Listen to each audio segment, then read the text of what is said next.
আসসালামু আলাইকুম, আমি মোহাম্মদ জাহিদুল ইসলাম চৌধুরী বলছি আইকন কম্পিউটার টেকনোলজির পক্ষ থেকে আন্তরিক অভিনন্দন।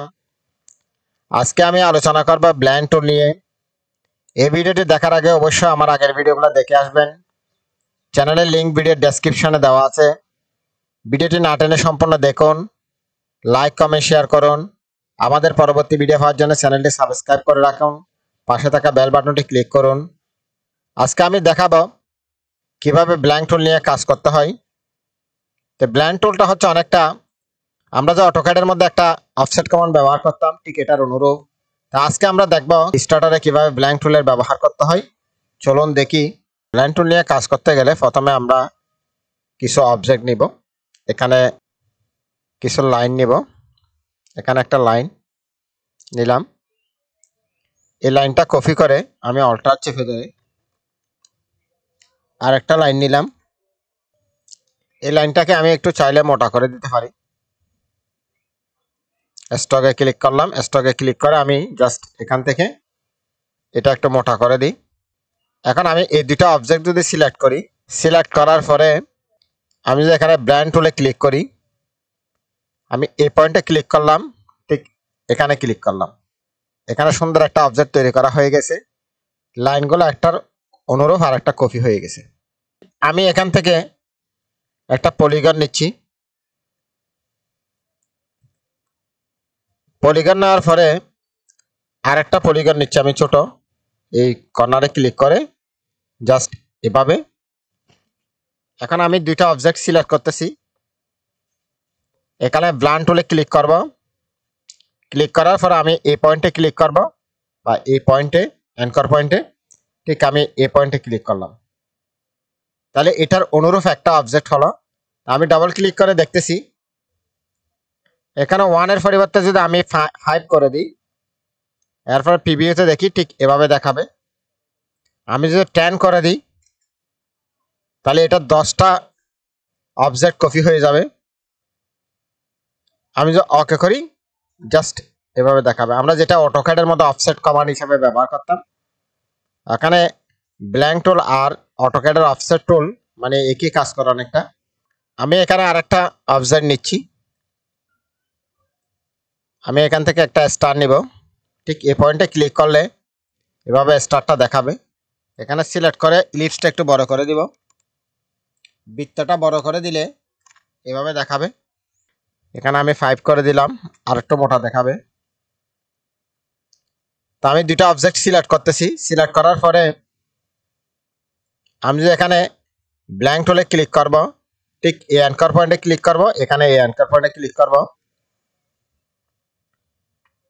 অ্যাঙ্কর পয়েন্টে ক্লিক করলে এভাবে অনুরূপ কপি হয়ে যাবে। তা আমি যদি এখান থেকে স্মুথে না রেখে যদি আমি স্পেসিফাই স্টেপ করে দিই, এখানে মনে করেন আমি 5 করে দিলাম, প্রিভিউতে এভাবে দেখাবে। আমি যদি এখানে 10 করে দিই, আমি যদি প্রিভিউতে দেখে ঠিক এভাবে দেখাবে। তো আমি স্পেসিফাই স্টেপ যেভাবে দিতে পারি, ঠিক স্পেসিফাই এখানে ডিস্টেন্সও দিতে পারি। ডিস্টেন্স আমি কত ডিস্টেন্সে এটা করব, 0.06 আছে। আমি যদি আরও একটু কমাই দিই, আমি 0.1 করে দিই, তাহলে প্রিভিউতে দেখলে এভাবে দেখাবে। আমি যদি এখানে 0.2 করে দিই বা 3 করে দিই, প্রিভিউতে দেখলে এভাবে দেখাবে।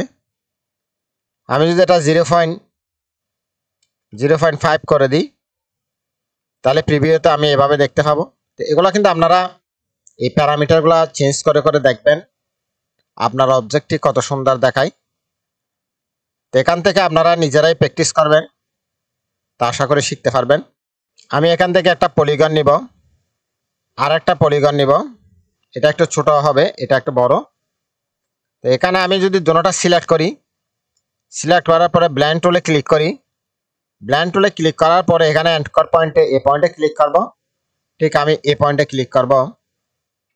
ক্লিক করলে আমাদের এইরকম একটা শেপ দেখাচ্ছে। তা এখানে আমি ব্লেন্ড টুলে ডাবল ক্লিক করলে আমার এই ডায়লগ বক্সটা আসবে। তো এখানে আমি স্পেসিফাই স্টেপ মানে আমি কয়টা দিব, এখানে 72 হয়ে গেছে। তো আমি 72 দিব না, এতটুকু দিলে তো আমি বুঝতে আমার কষ্ট হবে। তা আমি এখানে 5 করে দিচ্ছি। এখানে 5 করে দিলে প্রিভিউতে আপনি এভাবে দেখতে পাবেন। তাহলে এখানে কয়টা অবজেক্ট হচ্ছে, 1টা 2টা 3টা 4টা 5টা। আর আমি যদি 10 করে দিই, এখানে প্রিভিউতে যদি এভাবে দেখি 10টা দেখাবে। তো এখানে 10টা না, আমি 5টায় রাখি, তাহলে ঠিক ওকে করে দিব এভাবে। এই কাজটা আপনি করার জন্য আরেকটু ভিন্নভাবে করতে পারেন। তাহলে এখানে একটা কালার দিলাম, ঠিক এখানে আর একটা কালার দিলাম, এখানে নীল কালার দিলাম, এখানে ম্যাজেন্টা কালার দিলাম। দেওয়ার পরে দুইটা আমি অবজেক্টকে সিলেক্ট করতেছি। তো দুইটা অবজেক্টকে যদি আমি সিলেক্ট করি, এখানে যদি আমি ব্ল্যাঙ্ক টুলে ক্লিক করি, এখানে একটা ক্লিক, ঠিক এখানে একটা ক্লিক। এদিকে ম্যাজেন্টাটা অনেক গাঢ় হয়েছে, এদিকে আস্তে আস্তে আস্তে আস্তে হালকা হয়ে গেছে এবং এটা নীলের সাথে অর্থাৎ নীল এই অংশের সাথে পুরোপুরি মিশে গেছে। এখানে আমি যদি ডাবল ক্লিক করি, ডাবল ক্লিক করে এখানে স্পেশাল স্টেপ, এখানে 72 আছে, আমি 5 করে দিই। তা 5 করে দিলে আপনি বুঝতে পারবেন জিনিসটা ঠিক এভাবে দেখাবে অবজেক্টটা। আমি এখানে একটা স্টার নিচ্ছি, ঠিক এই জায়গায় আমি একটা ইলিপস নিচ্ছি। দুইটা অবজেক্টের কালার দুই রকম করে দিচ্ছি। দুইটা অবজেক্টের কালার দুই রকম করে দিয়ে আমি জাস্ট এটা সিলেক্ট করতেছি। সিলেক্ট করে দিয়ে আমি যদি ব্ল্যাঙ্ক টুলে ক্লিক করি, এখানে একবার ক্লিক করব, ঠিক এখানে একবার ক্লিক করব, তাহলে এরকম অসাধারণ একটা ডিজাইন আপনি দেখতে পাবেন। তো এটা যদি আপনি চান আরেকটু এখানে কমা দিবেন, স্টপটা যদি 23 থাকে, আমি যদি এখানে 10 করে দিই, তাহলে প্রিভিউতে এভাবে দেখাবে। তা আমি যদি এখানে 30 করে দিই, শেপটা এরকম দেখাবে। তা আশা করি আপনারা বুঝতে পারছেন কিভাবে ব্ল্যাঙ্ক টুল ব্যবহার করতে হয়। আপনাদের মতামত অবশ্যই ভিডিওর কমেন্টসে জানাবেন। আমার ভিডিওটি যদি ভালো লেগে থাকে অবশ্যই লাইক কমেন্ট শেয়ার করুন। পরবর্তী ভিডিও পাওয়ার জন্য আমার চ্যানেলটি সাবস্ক্রাইব করে রাখুন, পাশে থাকা বেল বাটনে ক্লিক করুন। সবাইকে ধন্যবাদ। আসসালামু আলাইকুম।